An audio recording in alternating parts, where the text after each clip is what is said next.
परमेश्वर के दैनिक वचन।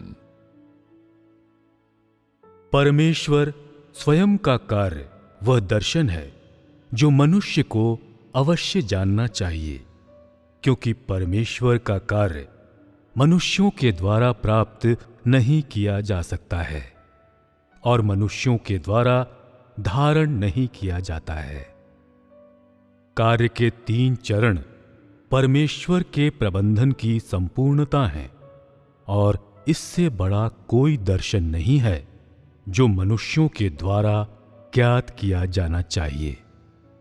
यदि मनुष्य इस शक्तिशाली दर्शन को नहीं जानता है तो परमेश्वर को जानना आसान नहीं है और परमेश्वर की इच्छा को समझना आसान नहीं है, और इसके अलावा मनुष्य जिस मार्ग पर चलता है वह उत्तरोत्तर कठिन बन जाता है।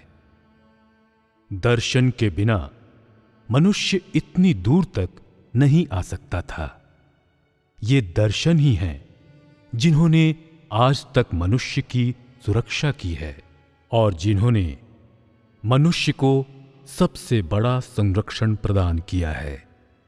भविष्य में तुम लोगों का ज्ञान अवश्य अधिक गहरा होना चाहिए और तुम लोगों को उसकी इच्छा की संपूर्णता को और कार्य के 3 चरणों में उसके बुद्धिमान कार्य के सार को अवश्य जान लेना चाहिए। केवल यही तुम लोगों की असली कदकाठी है। कार्य का अंतिम चरण अकेला नहीं होता है, बल्कि यह उस पूर्ण का हिस्सा है जो पिछले 2 चरणों के साथ मिलकर बनता है। कहने का अर्थ है कि कार्य के 3 चरणों में से केवल एक को करके उद्धार के समस्त कार्य को पूर्ण करना असंभव है। भले ही कार्य का अंतिम चरण मनुष्य को पूरी तरह से बचाने में समर्थ है, किंतु इसका अर्थ यह नहीं है कि केवल इसी एक चरण को इसी के दम पर करना आवश्यक है, और यह कि कार्य के पिछले 2 चरण मनुष्यों को शैतान के प्रभाव से बचाने के लिए आवश्यक नहीं है। इन 3 चरणों में से किसी भी एक चरण को ही एकमात्र दर्शन के रूप में नहीं ठहराया जा सकता है, जिसे समस्त मानव जाति के द्वारा अवश्य जानना चाहिए, क्योंकि उद्धार के कार्य की संपूर्णता कार्य के 3 चरण हैं, न कि उनमें से कोई एक चरण। जब तक उद्धार का कार्य पूर्ण नहीं होगा तब तक परमेश्वर का प्रबंधन का कार्य पूरी तरह से समाप्त होने में असमर्थ होगा। परमेश्वर का अस्तित्व, स्वभाव और बुद्धि उद्धार के कार्य की संपूर्णता में व्यक्त होते हैं, मनुष्य पर एकदम आरंभ में प्रकट नहीं होते हैं, परंतु उद्धार के कार्य में धीरे धीरे व्यक्त किए गए हैं। उद्धार के कार्य का प्रत्येक चरण परमेश्वर के स्वभाव के हिस्से को और उसके अस्तित्व के हिस्से को व्यक्त करता है। कार्य का हर चरण प्रत्यक्षतः और पूर्णतः परमेश्वर के अस्तित्व की संपूर्णता को व्यक्त नहीं कर सकता है। वैसे तो उद्धार का कार्य केवल तभी पूरी तरह से संपन्न हो सकता है जब कार्य के ये 3 चरण पूरे हो जाते हैं, और इसलिए परमेश्वर की संपूर्णता का मनुष्य का ज्ञान परमेश्वर के कार्य के 3 चरणों से अवियोज्य है।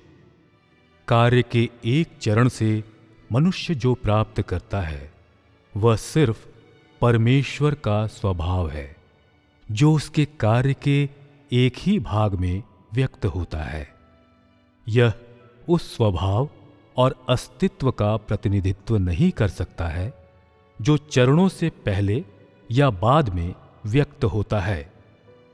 यह इसलिए है क्योंकि मानव जाति को बचाने का कार्य सीधे एक ही अवधि के दौरान या एक ही स्थान पर समाप्त नहीं किया जा सकता है, परंतु भिन्न भिन्न समयों और स्थानों पर मनुष्य के विकास के स्तरों के अनुसार यह धीरे धीरे गहरा होता जाता है। यह वह कार्य है जो चरणों में किया जाता है और एक ही चरण में पूरा नहीं होता है, और इसलिए परमेश्वर की संपूर्ण बुद्धि एक अकेले चरण के बजाय 3 चरणों में सघन रूप लेती है।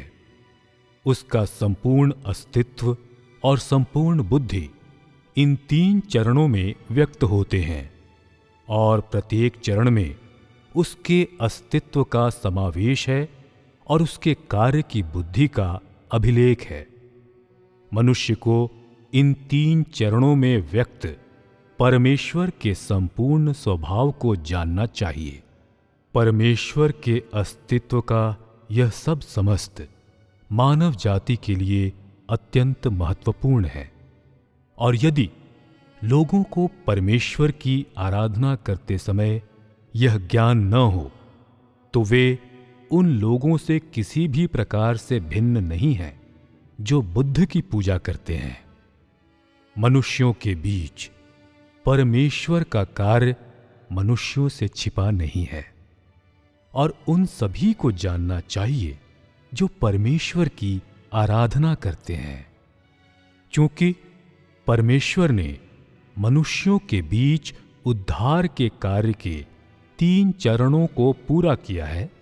इसलिए मनुष्य को कार्य के इन 3 चरणों के दौरान परमेश्वर के पास क्या है और वह क्या है, इसकी अभिव्यक्ति को जानना चाहिए।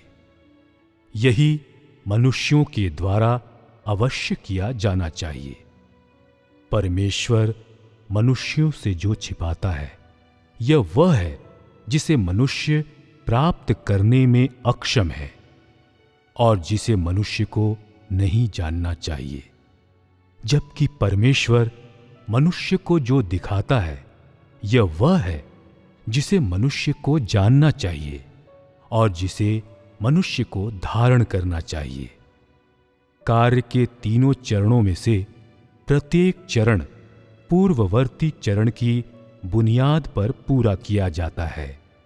इसे स्वतंत्र रूप से उद्धार के कार्य से पृथक नहीं किया जाता है। यद्यपि युग और किए गए कार्य के प्रकार में बहुत बड़े अंतर हैं, इसके मूल में अभी भी मानव जाति का उद्धार ही है, और उद्धार के कार्य का प्रत्येक चरण पिछले से ज्यादा गहरा होता है।